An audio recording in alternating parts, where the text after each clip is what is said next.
So welcome to Real AI Now, podcast about real applications of AI in business, brought to you by Two Impulse.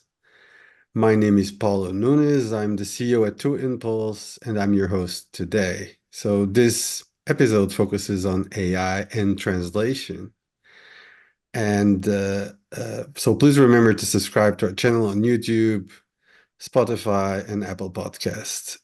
You'll find the links in the description below. So today we are joined by Adam Bittlingmayer, the CEO and co-founder of ModelFront, a company that is making high quality translation radically more efficient. He's also a former engineer at Google Translate. Welcome, Adam. Hey, Paulo. Thanks for having us. How are you? Good. Great. So let's start. Is AI going to make the job of the translator obsolete? In some sense, as we were chatting before the episode, I think it's the wrong question. We were chatting before the episode. I think I mentioned I was a little kid in West Berlin, right? And West Berlin and East Berlin were like a great A/B test. Right. And I think what we generally saw, I grew up around a lot of people who had escaped from the east to the west, and essentially from the less productive side to the more productive side. And somehow the side that was more productive always had a lot more jobs, and the side that was less Right. productive had a lot less jobs. So Okay.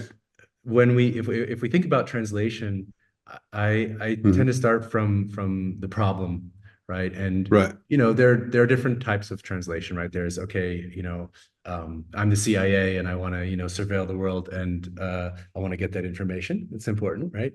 Mhm. But the main driver, that was sort of how it started in the Cold War, but the main driver, like in the era of the internet and in Mhm. the 2000s and until now, has been the other direction, has been you have all of this content in English, and you have more than 6 billion people who can't understand English. Okay.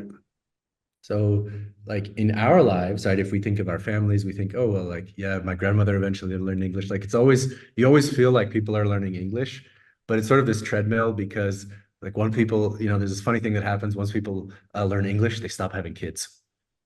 And Okay. so the number of That's a yeah, good one. Never the heard that number of before, English but it. speakers, yeah.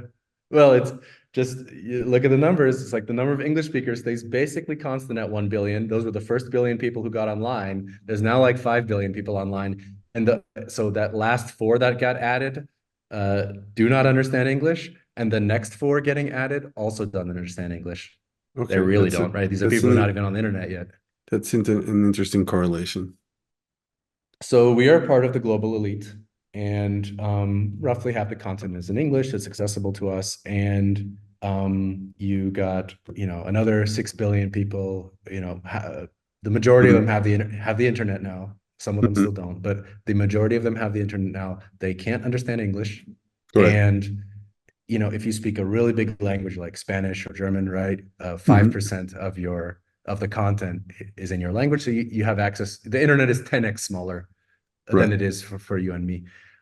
If you speak a smaller language, Portuguese is not as big as Spanish, for example, your mother Yeah. tongue. If you only speak Portuguese or you only speak Arabic, let's say, or something like that, Yeah. then it's another 10x less. 0.5%, 1% of the internet is accessible to you. And if you speak a long tail language like Swahili or something like that, even some of the major Indian languages, Right. very little content. It's roughly 0.1% of the internet. So the internet is a Mhm. thousand times smaller for those people Right. than it is for you and me. Right. So So one thing that you said. So um uh English, right? English is the lingua franca, so the international business language and international language in general, but it's probably also losing relevance in some sense, since, for example, I don't, China is emerging as an economic power, and so is India. Okay, India does use English. English as common language, but at least China, right? China is emerging. The Middle East is emerging, so they are becoming more relevant. So it's probably not going to be a world of English being the language, but there's going to be at least three or four that will be relevant. Uh, Certainly, if you look at and the you need the technology to translate between them because if you want people all around the world to, so we might also want, we as I'm not an English native speaker, but I do speak English. If yes, I want to you're part read of the global Chinese, elite. if I am if I am trying to consume content in China, then I have typically no chance unless I have a good translator, a good translating help. Yeah. Right, right. So the regardless of what happens with the lingua franca, the purchasing power Yeah. of the 80% has increased, right? They're online, Right. they have iPhones now.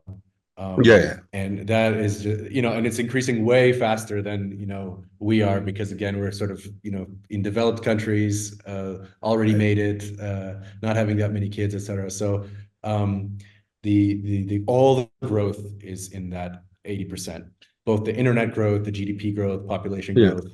Um, Which is a natural thing Big because I one. mean, if you think about matured markets, right, and they just don't grow that fast. They're stagnant, yeah, It's just right. not. Yeah. Look at Japan, for example. Uh, they've been in a recession for I don't know, 15 years, 20 years, probably. So anyway, so back to the question, right? So I think you were implying that um uh like the places where people are more productive are there are more jobs. So if we become more productive in translating, that's a sign that the whole society in general, the whole economy in general is more productive, and then there will be other types of jobs than just translating. Is that what you imply? No, I actually mean translation jobs will increase. So, Okay. the reason translation, people don't, right? If you have like 6 billion, more than 6 billion people who don't understand English, and you have there's no lack of content, right? There's an explosion of content. Hmm. You would think like translation, the orders for translation should be growing like crazy. Well, they are Right. growing, but it's still like 0.1% of the content. There's even much less actually, right? Too many Hmm. zeros to list there. 0.0001% of the content is then sent for human translation. Hmm. And you need human quality translation. I mean, right? I would never go tell a young person in Portugal, don't learn English, or in Germany, right? Don't learn English. You know, you can just use AI translation to learn machine learning and do business deals and all that, right? I mean, What to say? yeah. I mean, if you actually use it, right? I mean, I'm the first guy to say, it's just, it's right. A lot of the time, it's always wrong on the exact part that matters, right? Like the Yeah. new concept or that keyword, and you kind of lose the whole thing. So, um, yeah, so if you kind of come at this from the outside and you're like, wait a minute, so you have this like huge demand, right? You have these, Hmm. just most of the people, 80% of the people, is like 6 billion people, a lot of purchasing power, can't understand English. You have all this content. Why don't the companies translate more, for example? Right. And well, it turns out they don't translate. There's not a lot of demand for that service. I mean, it is a growing market, right? It's a 70 billion market, but it's still kind of small compared to the big picture. It Hmm. turns out that they don't translate that much because it's really inefficient. It's really slow and expensive. It's kind of Hmm. like the same reason there's not a lot of demand for East German cars, you know? Right. Or Um, maybe for so, collectors. well, now, right? Yeah. Yeah. Um, Trabant, right? Trabi. Travan, right? Um, yeah. So this sort of like uh, curiosity, but it's $1 sentence. Human translation is $1 sentence. If you talk to these corporations, they typically wait weeks or even months to get their translations back. Hmm. And it's holding up launches. It's Yeah. just this extremely painful, inefficient part of their work in a world where everything else is moving very fast. And so, if you're on the sort of human translation agency side and you're wondering, where are all the orders, it's like because your Hmm. service is really not appealing. Okay. It's just really painful. And So so I can understand why people don't order more.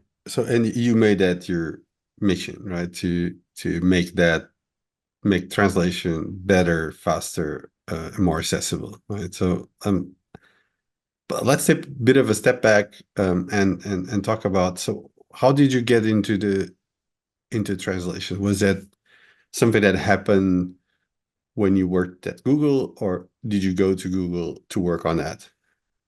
I really went there to work on that. So I Okay. was like 20, was studying computer science, All love right. languages. I speak 8 languages. I'm a big fan of multilingualism, All right. right? And dialects and right, the whole thing. Yeah. And so it was very logical, right? In Okay. 2007. And that was 2006 was 2007 was right when statistical machine translation came out. So right where it started to be learned from data and not from rules, Right. and specifically at Google. And so that was what I wanted to do. I had to transfer a few times internally to get there, but I got there. Okay. Youngest guy on the team. One of the Google few at Google Translate. Google Translate, and within Uh, Google Research, probably one of the only people in Google Research without a PhD. Okay. And I was an engineer, loved doing dirty work, and we were three engineers there, basically running the app, the website, the mobile website, the API, and the Google Chrome, Google Translate integration, Okay. which is Sounds like probably the biggest traffic wise. sounds like a lot of work. Yeah, people imagine these teams, they imagine there's like 100 people and like lots of linguists. And no, it was pretty much, maybe 12 researchers, three Right. engineers, SRE, and All right. that's it. So, and I mean, at the beginning, I remember it didn't work that well, right? So, well, at least compared to today, this was not comparable. So, was there some sort of breakthrough? You mentioned statistical, natural language processing, statistical machine learning for processing text. Was there a breakthrough at some point, that changed that made that actually work? Or I don't was there know. I don't know how different in old you are. difference? Yeah, I mean, how Was there back. difference in approach, like that, where you change, where you went from symbolic, more symbolic method, more feature engineering, a lot of handcrafting, to more statistical approach that actually brought that to the next level? Was there a breakthrough at some There point were that you remember? two major breakthroughs Yeah. essentially. So in the 90s, if you remember, there was like Babelfish. Basically, Sistran was the king since the 70s, and they had done this rules-based approach. Then just a few people started Hmm. working on statistical. Philip Köhn, Daniel Marcu, and Franz Josef Och. Franz started, basically shifted Google Translate to using statistical methods, Hmm. essentially crushed Sistran. Okay. Frankly, at the time, I believe Sistran dropped to less than 10 million in revenue at the time, going from being really the world leader. Hmm. Um, and that, and then Microsoft, Yandex, Baidu, and so on sort of followed that. So that was statistical. That was sort of the era of 2005 to 2015. Okay. And And yeah. go ahead. No, please continue. So things started to be data driven, right? Mhm. We would just crawl the web, right? So, there was a lot of dirty data, right? It was sort of, in some way, the bigger shift was from the rules based to the statistical than what came later. It didn't work, very well, but it was sort of scalable, right? And so they could just like keep launching languages, right? I think Hmm. Google, went pretty soon, it was at dozens of languages. It's now at over 100. Um, and that was like the major big shift, but there were some frustrating aspects. Like you had to have a parser for each language, Hmm. reordering. It was sort of, and each one of those kind of required a PhD to run and Okay. maintain it. Um, Like a so person. Huh? yeah, exactly. So a Mhm. different researcher was kind of owning this part, that part, that part. And I do Mm. remember these conversations in our we'd have Friday like paper reading meetings and stuff, and Franz sort of being very frustrated with the fact that you know this is there was a lot of hand tuning Mhm. of models at each step, right? And that these weights just kind of needed to be learned more end to end if you want to keep scaling, right? And so like, And that's going to be the second breakthrough, right? And you're going to, okay. yeah, I mean, that's essentially deep learning, right? So that was Yeah. sort of the slight plateau in some sense and frustration Mm-hmm. that then um, led to deep learning, right? And so, I Right. mean, people in the room at that time were, yes, Franz Josef Och, but also, for example, Jakob Uskureit, who went on to invent the transformer, David Talbot, who became head of Yandex Translate and AI at Yandex and has now joined a startup, right? So those are sort of the the frustrations I think that Mm-hmm. led to those approaches. And then the transformer came along. The T in GPT, right, was invented for translation for Google Translate, Mm-hmm. and it wasn't the first neural machine translation, but it was Right. a key improvement in neural machine translation. And when Google launched neural machine translation, followed by DeepL, I mean, there was a qualitative difference in the output. Mm-hmm. Although I don't think that's why they launched it. It also become much easier to, the Right. systems become much cleaner. Right. But ultimately, with a clean slate, led to huge quality improvements starting Right. from 2017. So I'm going to try to translate this, what you just said, the two breakthroughs to let's less technical audience or audience that is less in the topic. So before these two breakthroughs, we had like a almost purely rule-based approach to natural language processing. So if you want to translate from English to German, you had actual rules that said, okay, if you have this sentence with this structure, with this grammar, there's actual rules defined by people to translate from A to B. So to translate from English to German, you have a set of rules. To translate from German to English, you have another set of rules. And uh, if you need to translate from 5 source languages to 5 target languages and back, then it's just an amount of combinations that is just very, very hard to maintain, right? So this was translation back then. Then the first step was, okay, now I don't do these rule-based anymore, but there's a part of the job where I have to, so I do statistics. So part of the job, so I don't define the rules, I use statistics to decide how to translate from a language to another. But I still have to do a lot of work in and extracting the right features, and I do statistics on those, right? Is that correct? So I do feature engineering on English, and as a feature engineer, let's say I decide what are the relevant elements that are used in the statistics, and then I let the statistics translate, or the statistical method translate. This is That's a simple. fair summary. Yeah.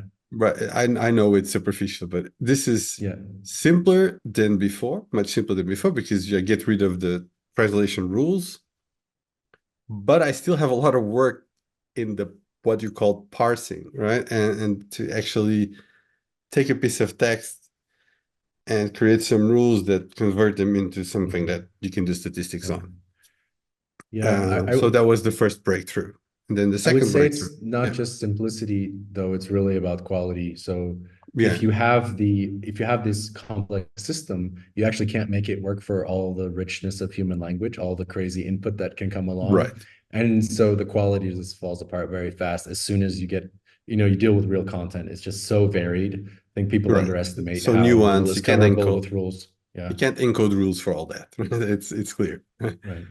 And so it's something that it's very hard to model with rules, and even Right. with statistics it is because of the nuances. We know that, but with rules it's just impossible to model Mm-hmm. at all. So it's just, and so made it simpler and better. The translation is simpler and better, but still you still had engineers working on those parsers, right? And you mentioned you had one PhD for each language, which if you think about 100 languages, that's 100 people, one per language, and that's Well, a lot. luckily they usually maintain multiple, but yeah, yeah. Still, Okay. you still have to create the parser each time, right? Yeah, yeah. So the second breakthrough is, well, you eliminate the parsing, right? So you actually the deep learning method has an encoding and decoding has encoding and decoding components that eliminate that word, so you don't need the parsing anymore. And so you encode the text into vectors, embeddings, and then the statistics are done on those. And then whenever you translate, you decode back you decode it to the target language. So this is the breakthrough. Is this a good? So you basically kind of eliminate human intervention in in that, like the engineer intervention, let's say, Yeah.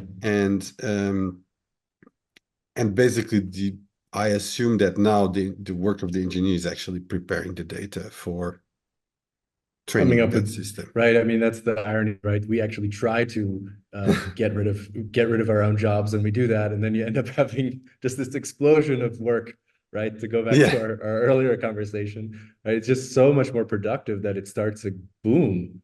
It right, starts because it creates amazing value.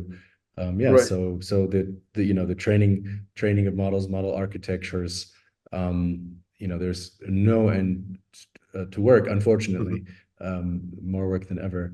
But yeah, we don't sort of handcraft models for each piece anymore, mhm. um, So like we used to. It's very end to end.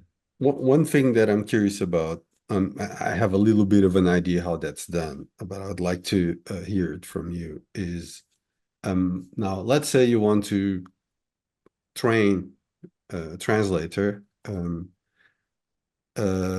between, let's say, Portuguese and Spanish. And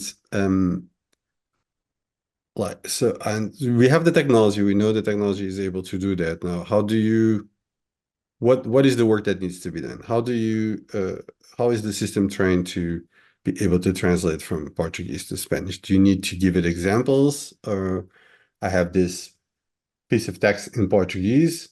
I've got this translation to Spanish, which I think is correct. And then I say, okay, now learn how to translate A to B. And then you give it a lot of these. Is that how it works?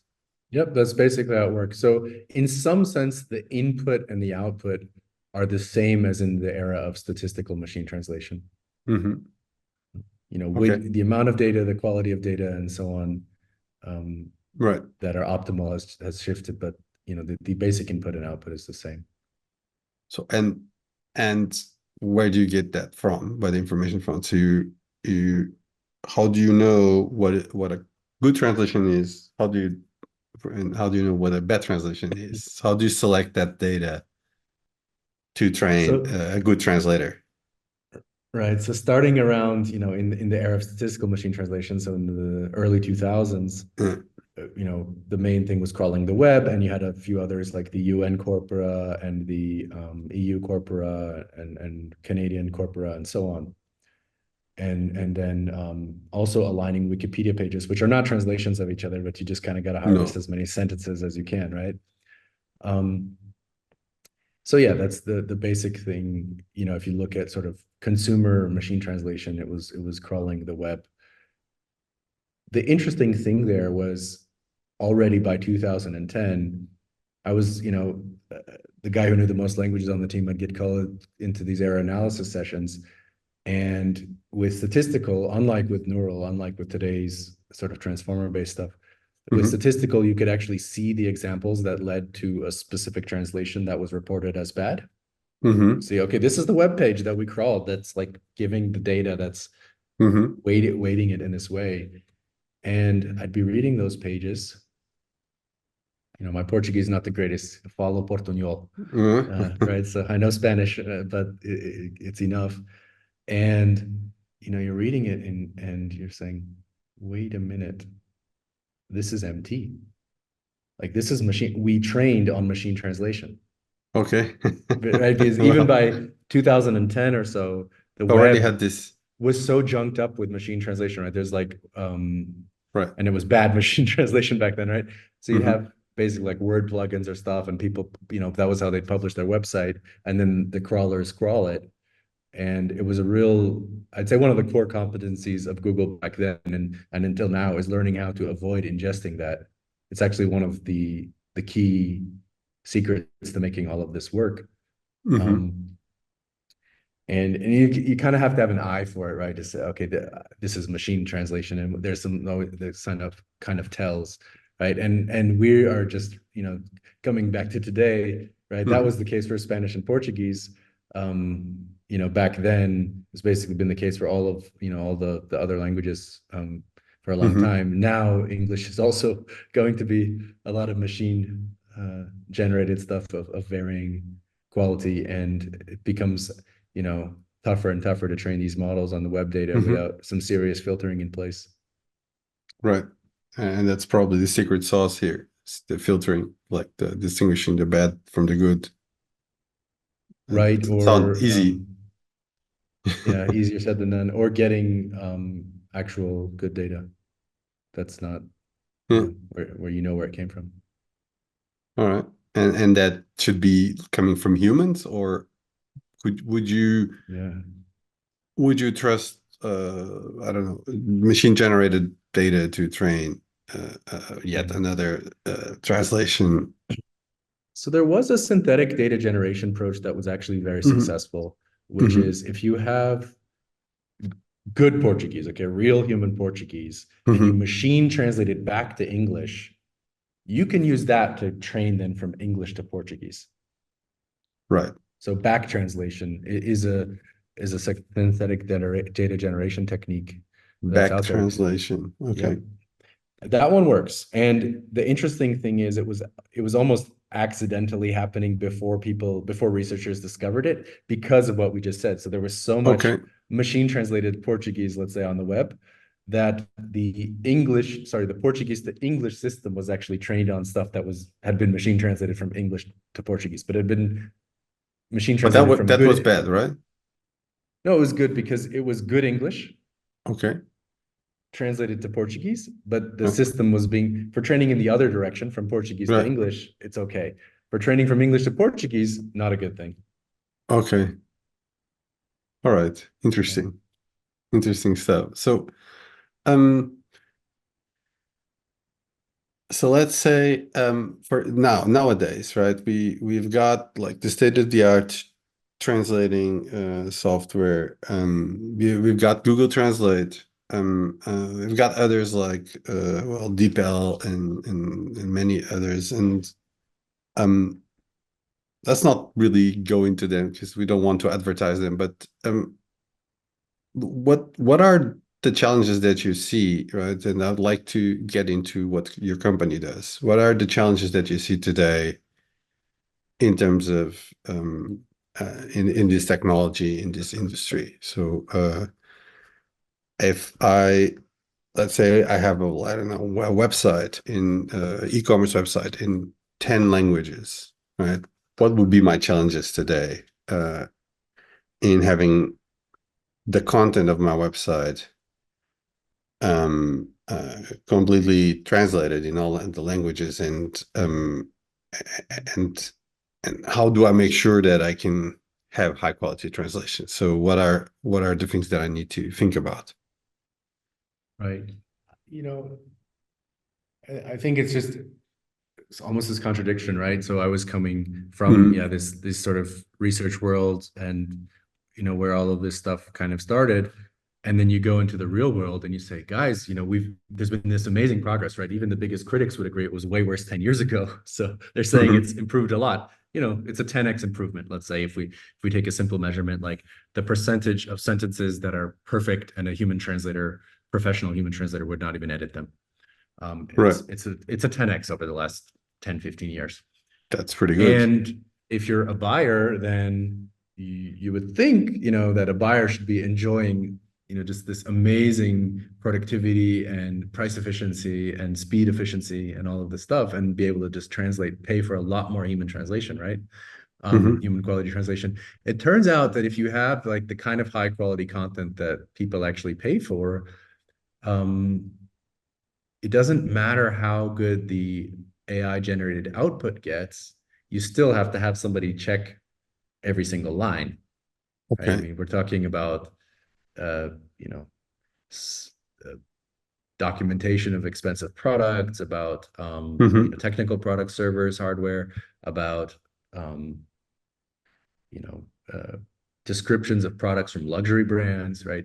For those kind of things, you can't just use the raw machine translation, Mm-hmm. AI generated output with no human check, because you always have new product names, for example, that the Mm-hmm. thing has never seen before, and then it's going to put out what it's going to put out.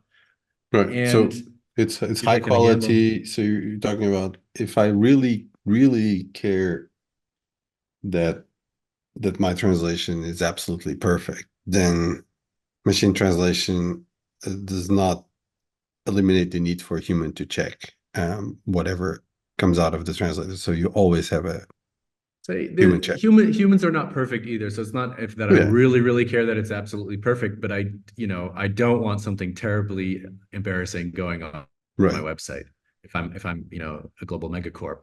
So And so you look at it. this will be, sorry for interrupting. This will be something similar to I'm a lawyer and I've got an AI helping me, and the AI generates something for me.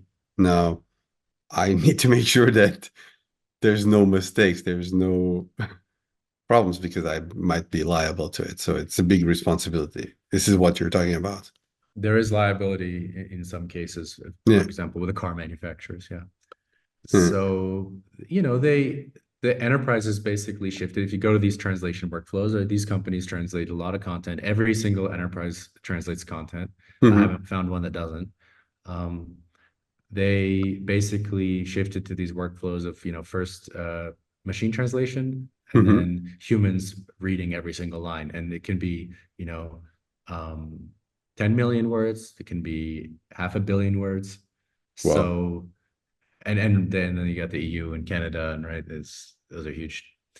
But people just look at it, and their job is basically look at the machine translation, and then spend all this time scanning, and then they say, "Oh no, this one's fine," and they go to the next segment, right? And then maybe Right. the next one's fine, maybe it's not right, and that's their day.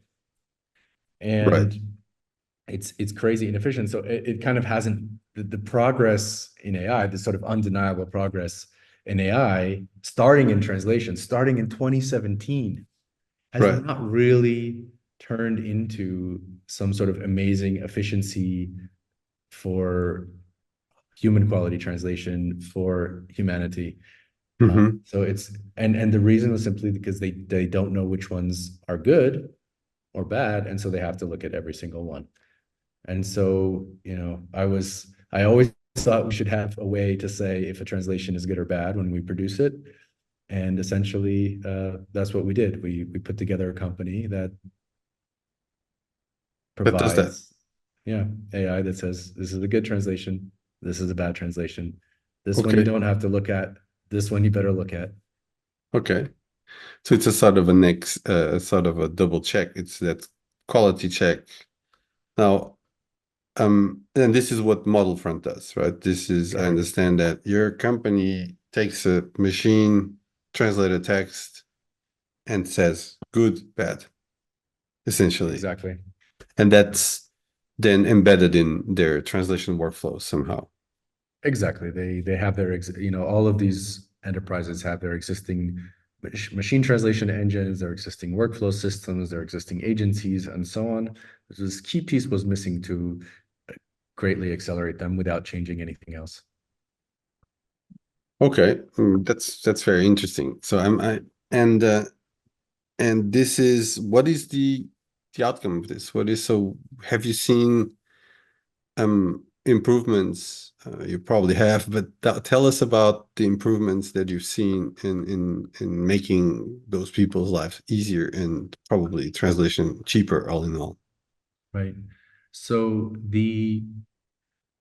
just from a efficiency perspective, it's very much driven by the percentage of the machine translations that are currently being considered by the professional human translators in that workflow. Hmm. And you see workflows where still almost everything is edited. Maybe they're just not using a custom engine, for example. Hmm. But you see others where 90% of the segments are being approved untouched. We also see a lot of workflows where maybe 1/3 are completely untouched, Mm-hmm. 1/3 are changed, but only for white space, some stuff around tags and so on like that. Mm-hmm. And then there's another third that get real edits. So those numbers are the main driver of the potential efficiency that they can get sort of Mm-hmm. out of the box on day one, right? But Yeah. an interesting thing happens once you have this in place. Once you can finally capture the value of the generation, that you become highly incentivized to go improve your machine translation. Right? When you have Mm-hmm. verification, you're really incentivized to go improve the quality of the generation. Mm-hmm. And there's often a lot of broken things in these processes. So Okay. yeah. Okay. Interesting. So I have a slightly provocative question then. So if people don't trust the translator or the translation, the machine translation, and they feel the need to go in and check it every time, why would they trust that quality check? What is the difference? What is it that you do differently that basically makes a customer's trust your quality check? Mhm. So, I mean, firstly, I would say don't trust. Okay. Never trust, right? So what our customers actually do is compare the final output of the old workflow to the Right. final output of the new workflow in a blind setup, and they prove to themselves essentially that the final output is just as high quality with a All new right. setup, right? Now, sort of to your question of like how that's possible, Mhm. I took a And lot of. don't get me Go wrong, ahead. I'm not doubting that the work that you're doing has value and that actually the good or bad is it works. I'm just asking you, how do you gain the trust of people to trust that what if you say that's good, okay, they say it. If ModelFront is telling me that this is a good translation, I don't need to check. How do you gain Mhm. this trust? Right. I mean, essentially, we have not gained this trust. We simply provide Okay. them the transparency to uh, upfront and then continuously prove to themselves that the translations that ModelFront approves do not contain more errors than the ones that go to humans. Okay. So they just see the numbers, and there's a Okay. continual blind A/B test going on, and that's how that conversation gets resolved. So Okay. So it's they don't just pure trust us, and they numbers. shouldn't. Yeah, yeah. So you It's just just show them the numbers and the numbers are clear. Yeah, I mean, if you remember So back in this the is a world, no-brainer. You should be having people knocking on your door and lining up because this is a no-brainer what you're doing. we can talk about some of the barriers. Okay. I think one of the interesting things to think about is sort of, I almost view it like chess, like the moves you have on the board. Hmm. If you have outsourced major parts of your operations to an Right. outside party, to an agency, you Hmm. know, I don't have a nice way to describe that, but they have you, they have you good, and Hmm. you're often not able to extract yourself out of that. So This is the um, barrier? Is this a barrier for you? this is a huge barrier. So companies, right? It's always very tempting to take a one-stop shop Right. offering. If you're small, I think it makes sense, right? We, as a startup, for example, there's all sorts of stuff. We don't have an in-house lawyer, for example, right? We just work with a law Obviously. firm in Silicon Valley, and they send us a bill. Um, but if you are a large organization translating a lot of content, if you just over the years let outside parties take full control of that, you do not, then you come knocking on our door and you say, hey, I heard about this thing. This would save us a ton. It would allow us to translate a lot more. How do we get started? And say, great, we'll train you your private custom model. Could we look at your data first to see, how good your machine output is, what the human translators are doing there, our data? And I say, we can't. this agency has it for that language, this agency has it for that language, right? It's just they've let things get totally into other people's control, into So other people's they're hands. locked up, basically. They're vendor locked, so to speak. Right? They are basically starting from zero. So if they are, we have cases like this, and if they have a high volume and they're very motivated, we can say, great, there is ways to bootstrap out of this, right? You kind of got to bite the bullet and make the change today to be in the right position in 3 months, 6 months. The higher your volume is, like the sooner you'll have enough data. But this is a big barrier. Not even getting to the legacy thinking, but it's like when you actually go try to change the world, you hit so many Right. issues in the status quo, let's say. Yeah. Um, Well, I mean, making it sort of a parallel. I don't work in translation, but I work with automation, right, and efficiency improvement. So it's similar. We're trying to make processes more efficient, and sometimes we are approached by a customer, or we bump into a prospect that has a clear opportunity, where we see a clear opportunity for efficiency gains.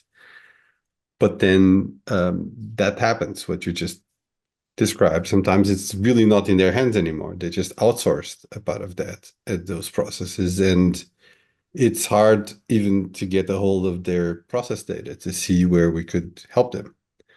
And where's the data? Well, they get some KPIs, but they don't get the actual data, the raw data, so that we can see where are there bottlenecks, where are people spending most of their time. Well, their service providers really hide that from them. They don't tell them where the inefficiencies are. They just send them a right, big right. bill. Service providers don't really have the incentive to cut human hours. Right, because that's what they So, charge for. yeah. And well, and in one particular case, they have 10 million cases, 10 million cases that need to be solved every year, right? And their service provider charges them, I don't know, 50 cents a case. That's it. That's it. And I mean, we have challenges in even getting a hold of that data. So I see a parallel to Right, what you're right, right. describing. So I you're don't think talking this is about unique to translation, basically. no. I think it's just the way, once you go outside of tech, especially, the way these older enterprises are working is just Mhm, full of legacy systems, and stuff was established because of cozy relationships and all this kind of stuff. mhm. And So yeah. yeah, go ahead. Well, I think that often when the departments are not technical, there are exceptions, but the temptation becomes higher. And when there's a Mhm, lack of technical progress, we humans in general just devolve into, middlemanish nickeling and diming each other, zero sum right. games, so to speak, when the pie isn't growing. So there is one way that you said that companies could overcome that, or they could sort of you said bootstrap themselves out of the situation by starting to collect data. That's what I understood from what you said. So if you start to collect your data about your processes, in this case, about the translations, then after 3 6 months, you can actually you gain some independency, and you become able Yeah. to take a data-driven approach to increasing your efficiency in translation. Does it make sense also to talk about it with service providers, and actually say talking to a service provider that actually helps other companies translating? I mean, since this is still a sort of a hybrid thing, does it make sense to empower those companies that offer translation services with this Mhm. kind of tool in order to help them help their customers? So we basically concluded that it wouldn't be our focus. Yeah. But they do come to us. A few Hmm. that have that mentality say, "Hey, we'd like to, provide this efficiency to our customers." a few that have that mentality have come to us, and I really Okay. respect them for that. And they are basically benefiting by leading this, whereas the others are still trying to kind of, That's inflate these and hide these efficiencies. but then that's what I'm saying. So that's where I'm getting at. Like so on the one hand, the end customer, let's say the e-commerce company that needs to translate a lot of Mhm. content, is locked to a service provider, and it's hard to get out of that, and you need to bootstrap them out of that. But the service providers are threatened by this, right? And that's why sometimes they resist. They are threatened by this kind of technology, and it's probably a matter of time until their business model is disrupted, and some of them will run out of business. So the companies that will actually embrace this and start using this technology to help their customers are the ones that will lead, isn't it? Yeah, I mean that's we actually had something like this happen before, and it's sort of exactly as you said. So back in the 80s and early 90s, there was something Mm. called the translation memory, which as an engineer, we would just call it a cache. So it's like if we've translated this sentence Yeah, once, let's not translate it again, right? yeah. The memory, and the memory was a sort of an asset that translators kept for themselves, wasn't it? Like each translator or each team had their own memory that they would take with them. That's that's how it works now. But Okay. if you really go back in the history, so it was Jochen Hummels, another crazy German guy, right? Yeah. Was sort of always on the at the intersection of multilingualism and efficiency. Hmm. Um, when he tried to push it through, then he said, "I'd love to, give this technology to the translators, just like ours, right? It's like you could, you could give it to the translators, to the agencies, or to the end buyers." Hmm. And essentially, the agencies and translators were not that interested. And it was the large end buyers who first adopted that technology. Right.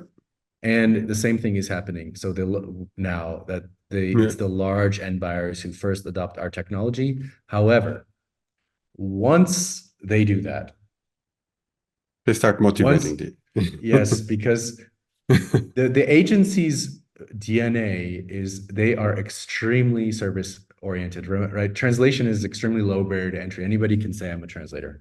They're not Right. all good, right? Right.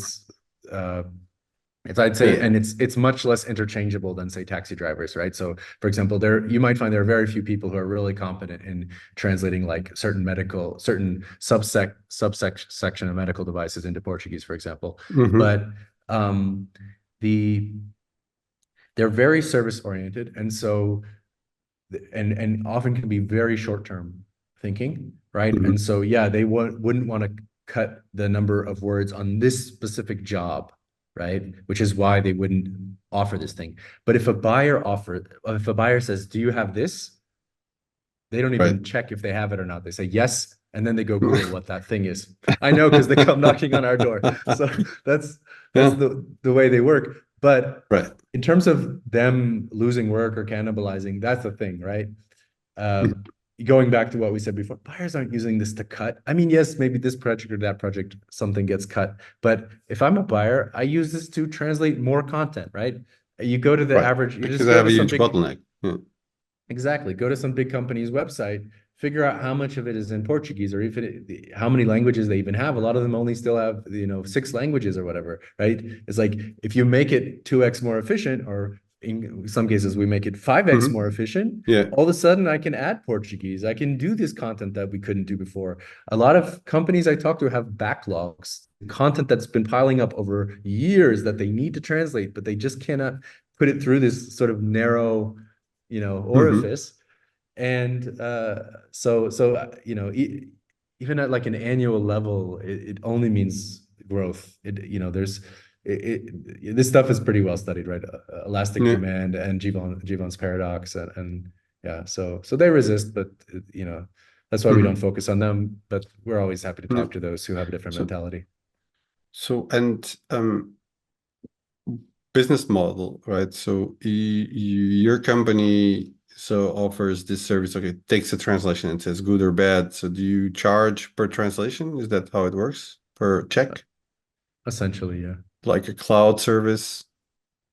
Right. So I mean, it's significantly more cost efficient than humans.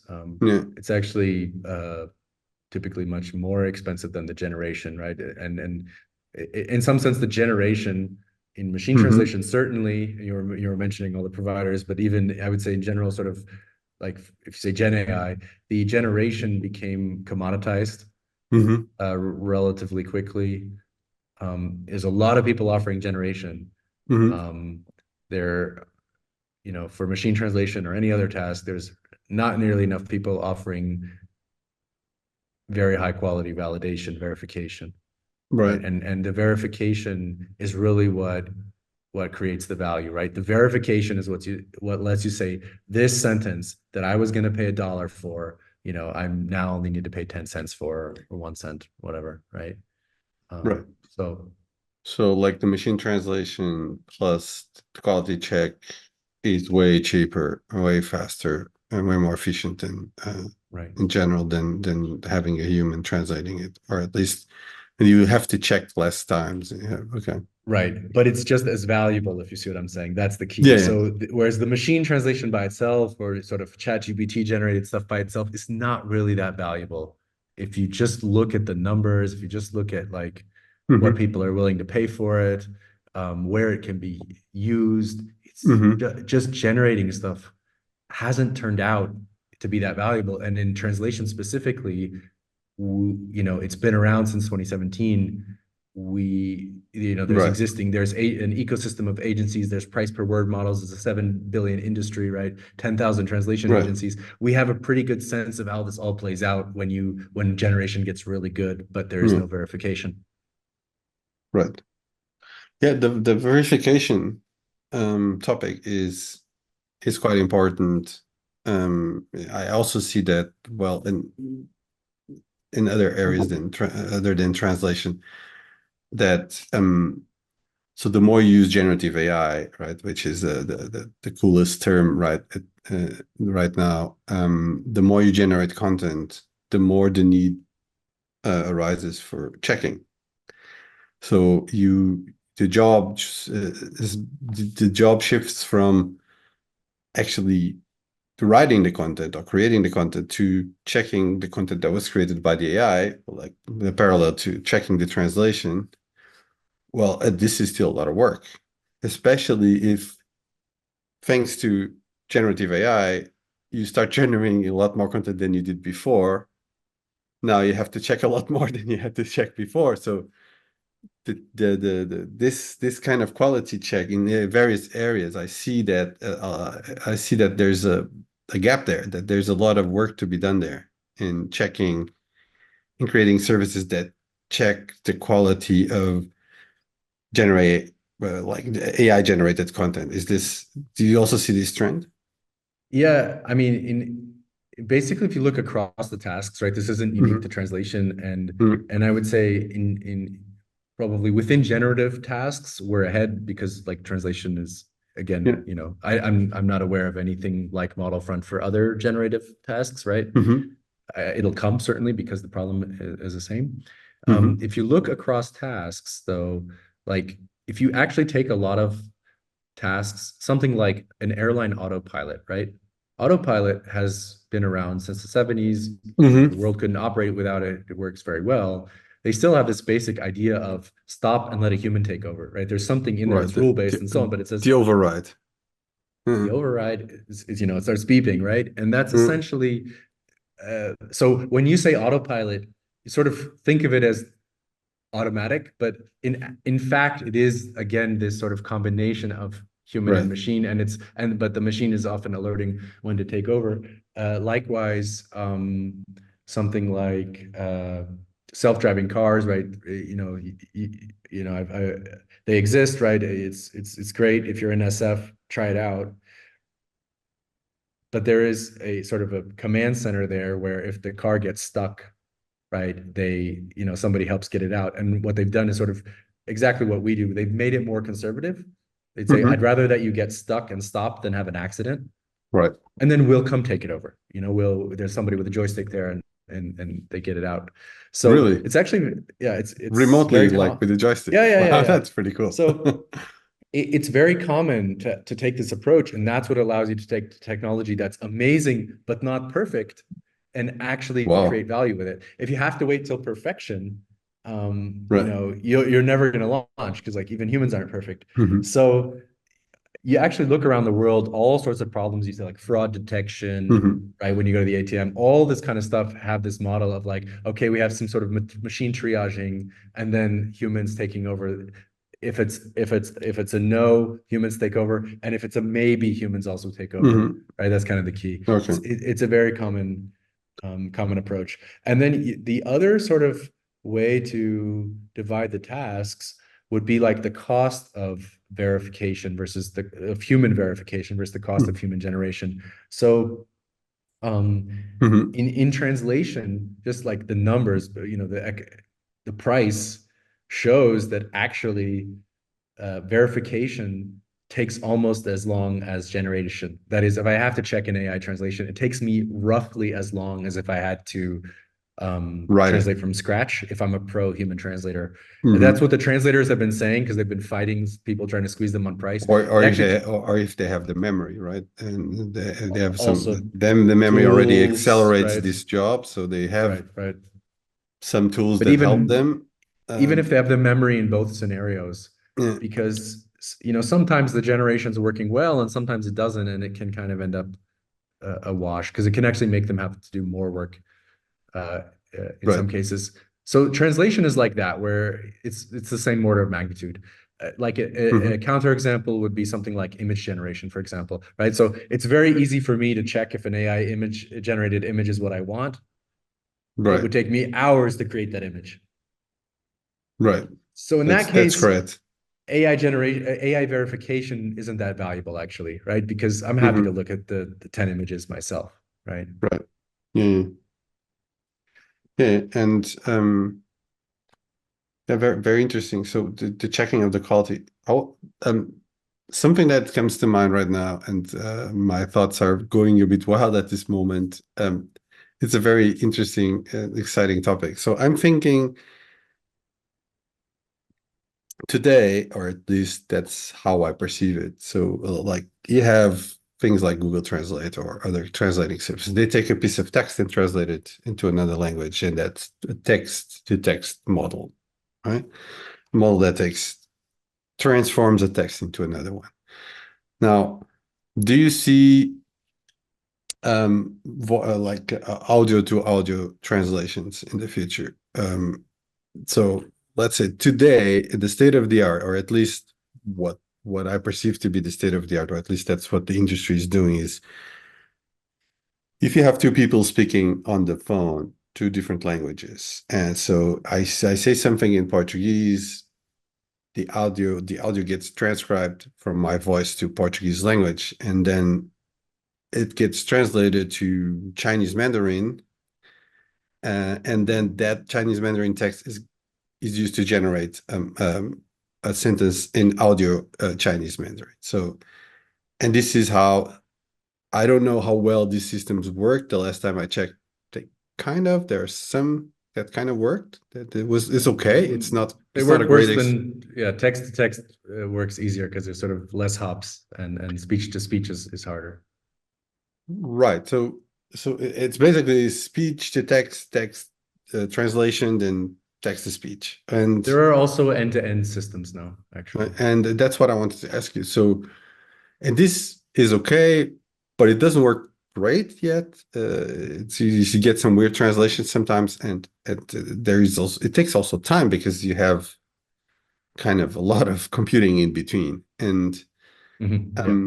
do you see what is the state of the art for audio to audio, so voice to voice translation these days? So definitely the state of the art would be the end-to-end models. There was Yeah. just a launch this week.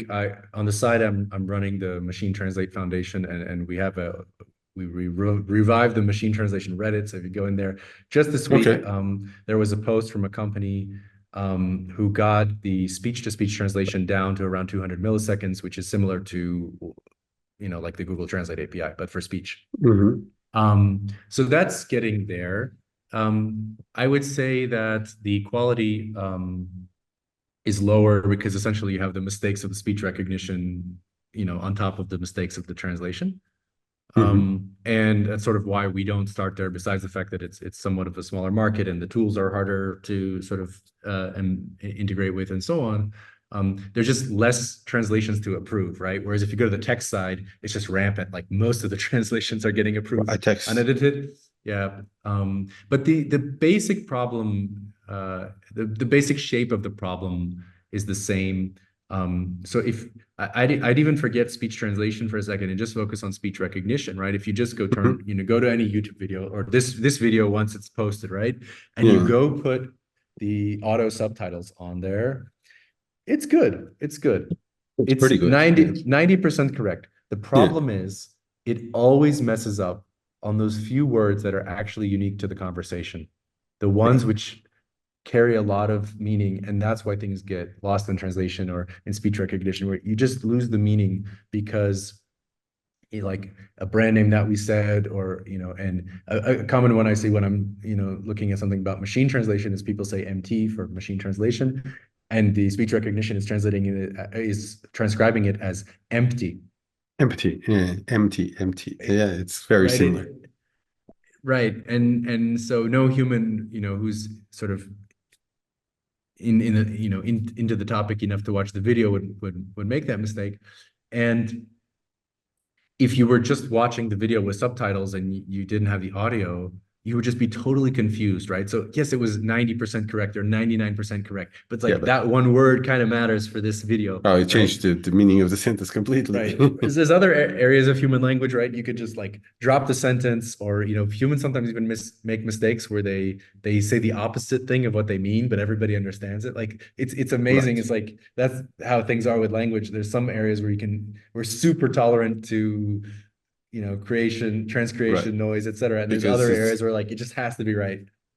Yeah, well, because humans take into account the context, they even take the tone of the voice, lots of nuances in that, lots of details in order to get the full meaning of what's being said. And a model that just takes audio to text doesn't have that information. So it's probably not even possible to do it. It could. I mean, I guess my frustration with a lot of things, right, you just go right now to translate.google.com or DeepL, which is a great product, but in this regard, it's not really any better.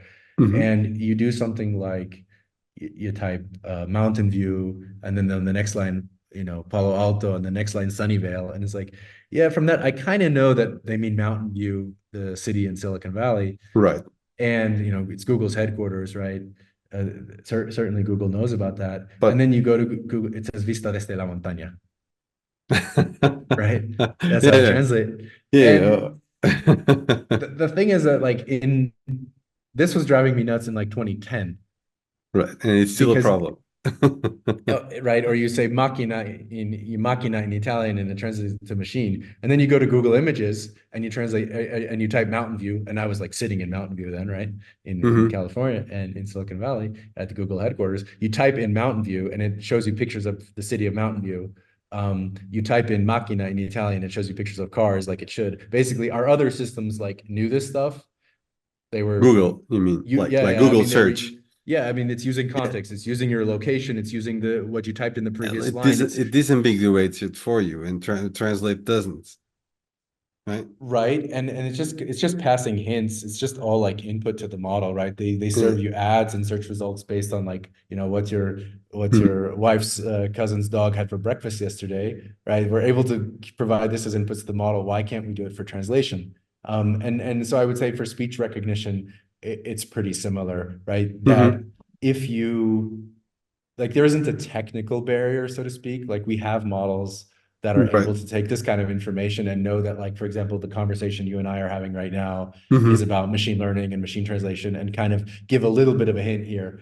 So if you say MT, I would think, okay, MT should be machine translation, because you've mentioned several times that it's not something else.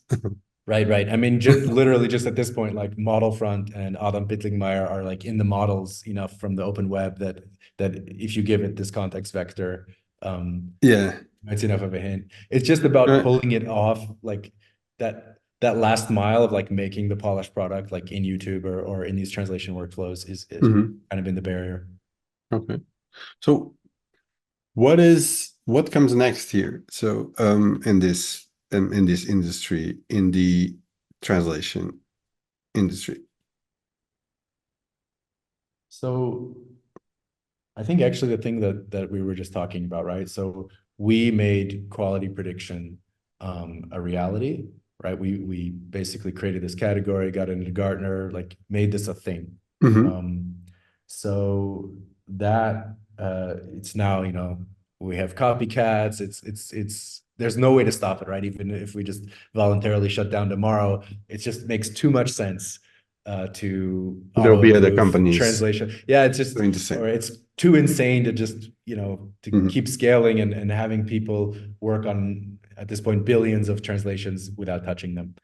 Hmm. Um, the other thing we started to do was um, actually fixing some of the translations, right? If people are adding an accent mark in French a million times, or fixing the apostrophes or changing the same term a million times, yeah, I mean, AI can do that. And so we increase their efficiency that way. So those things are easy to predict because they're basically already happened. The future is just not evenly distributed, and eventually it'll roll out, So and we can are you also collecting the feedback from people? So yes. when people actually go and fix the translation and you collect this information back and Yes. use it? Okay, And, that's and very importantly, again, similar to search and ads, even stuff that we approved, we send some of those still. We sort of approve them silently, but still let them go in order to keep that feedback to going. collect some data. Hmm. Yeah. Okay. For the customer, right? It's just for their own private model. Right? We don't mix across customers. If you know translation, it makes no sense to mix across Hmm. customers. But Yeah. um, yeah, so those things are going to happen because they're basically already happening.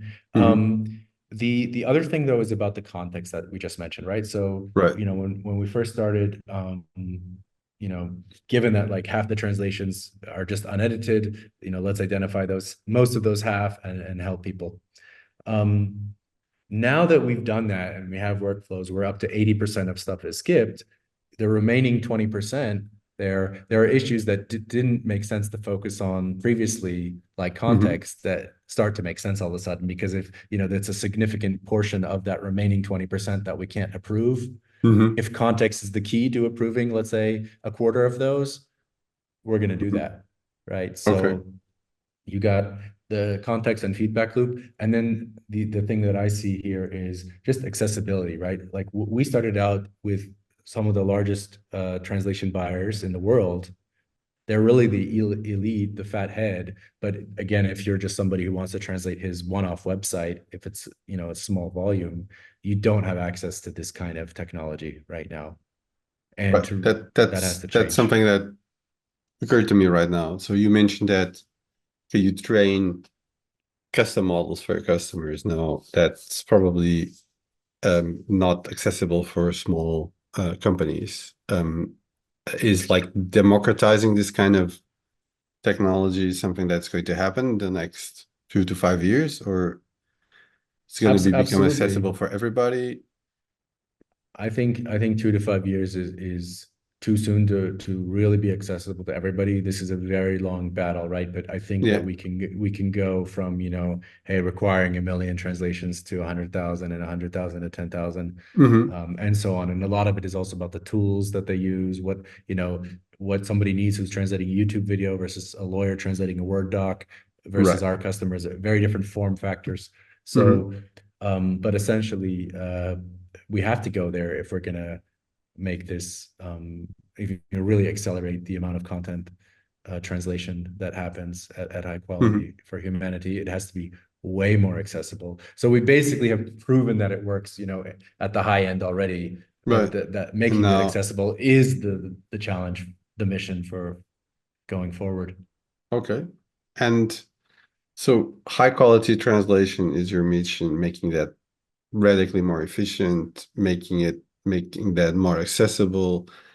Is it, do you plan to go down the value chain there? Do you plan to expand the scope, or are you going to keep focusing on that So, in your company? do you mean like focusing on the task of translation or For the example, different I market mean, segments? Yeah. so now you are focusing on one aspect of the translation process, and that's checking the Right. quality. So you're offering a help to make that faster, to avoid that humans have to check every single translation. So do you plan to continue to focus on that piece of the value chain? Do you plan to, for example, start to work on the translation itself or something else? Mhm. Right. No, we really plan to stick to that. And Okay. the reason is that these other pieces are essentially commoditized, and Mm-hmm. there's a lot of choice there, and people can stick with whatever they want to stick with. Yeah. Um, there's still a lot of room to go in just doing what we do. And again, I would come back to the key thing here that by doing this, you just so greatly increase the amount of stuff that does go through Mm-hmm. translation. The market is kind of growing itself, but once we Mm-hmm. stop being artificially constrained. So yeah, I think there's just we're so far from Right. any So, content really being accessible to anybody with one of these things on Earth, right? mm, Um, there's just no end of content. There's right. no end of people who don't understand English, and new content coming out every day. And so I just don't, with 6 billion people who can't understand English, I just don't see an end to it um, at all. Like they basically are not on the internet in the sense that you and I are on the internet. So it's as Mm-hmm. big of an explosion as the internet itself, right? It All should right. make the Well, internet 10x, 100x, that's 1000x that's bigger a good for statement. most people. Yeah. So, one more thing. You mentioned and I quickly Googled it, the Machine Translate Foundation. Is that correct? Correct. Yeah. So, what is it about? What is the Machine Translate Foundation about? Well, actually, to this last point, when we talk to customers, we are only providing this thumbs up, thumbs down piece. But they asked us a lot, which engine should I use? Do you have any recommendations? And of course, we Mm-hmm. want to help them because we want them to use the best one so that Yeah. we can approve more translations for them automatically. Mm-hmm. But it's not what we do. We're Right. neutral there. So I said, great, let's just spin this off and put this information out there. It should be free and open and accessible. And we made totally open source content. Anybody can go, submit a GitHub pull request and suggest an edit there. And the sort of unofficial motto is simple questions, simple answers.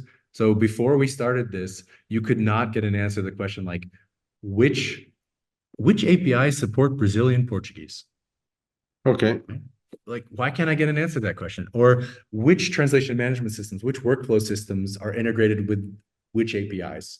Right. And which features of those APIs are supported in that integration, right? So these are objective questions, right? It's Yeah. it has to be neutral, it has to be um, factual, can't be opinion based, but these are just Right. facts. This integration exists or not, this language is Mm-hmm. supported or not. We're not saying which one is better, but this Oh, is the I one you see should that check now. out. I'm Yeah. quickly checking it out, well, as we are speaking, and it looks very interesting. So I see the value immediately. You have you're listing, for example, all um the translation services out there. There's a lot of them. Many of them I didn't even it know that they it is existed. completely commoditized, right? I think how Yeah. many machine translation engines are there now? Maybe I would say 50 more, 100, yeah, close between 50 and it's 100 that I see here listed, and then all the integrations and all the stuff. So right, right, this is 77 pretty interesting, very useful content. and So if 485 languages, by the way, are now supported by machine translation. 485 languages, Yeah. okay, wow. So if somebody company is considering using machine translation, this would be a great source of information for knowing what's out there, what to support their decisions. Right. Knowing what to Okay. consider. And then for the things that are more opinion based and, Yeah. we just, with that many engines, that many languages, right? We can't possibly cover which engine is the best for which language, right? Right. There is a community forum too. Right. It's just the Reddit and just go ask there. So And you then can you ask can have people's opinions, actually. exactly, Okay. right? All right. Very interesting stuff. Is there anything else you'd like to add, Adam? What advice would you, for example, give to, let's say, I am a large company, which seems to be the focus right now, that has lots of needs in this space. What would be the first steps in order to help me accelerate that? So I think this sort of strategic independence, this data sovereignty, and so I would say knowing your numbers, but if you don't have control, you may not even be able to find out your own numbers, right? Right. So have that independence, know your Data. numbers, Right. right? You'd be amazed how many companies I talk to where I ask them how much do you guys translate, and it's in the tens of millions of words, but they don't know. Right. So they cannot even build a business case for efficiency if they don't have the or it's harder. They can, but they may not know if they could get a model or not. That's good, Yeah. right? So yeah, so I think just taking those first steps and asking this question, which is like, what percentage of the machine translations that I send to humans today are not even getting touched? Might be a low number, might be a high number, but I find it very odd if you don't know that number. What percentage of machine translations are not being touched by anybody? Okay. Yeah, when you send them to humans, but the humans send them back untouched. How many is that? Right. And if you're running a localization, a translation department, and you don't know the answer to that, you should be unhappy with your tools and your processes and change things so that you can get the answer to that. So that will be the first step. Yeah, that's the first step. All right. Thank you, Adam, for joining us. Great discussion. I think we could keep speaking for hours. Forever. And thank you for joining us at our Real AI Now podcast. If you're watching, please remember to subscribe to our channel on YouTube. You also have Spotify and Apple Podcasts. The links are in the video description below. Goodbye and see you soon. Thank you.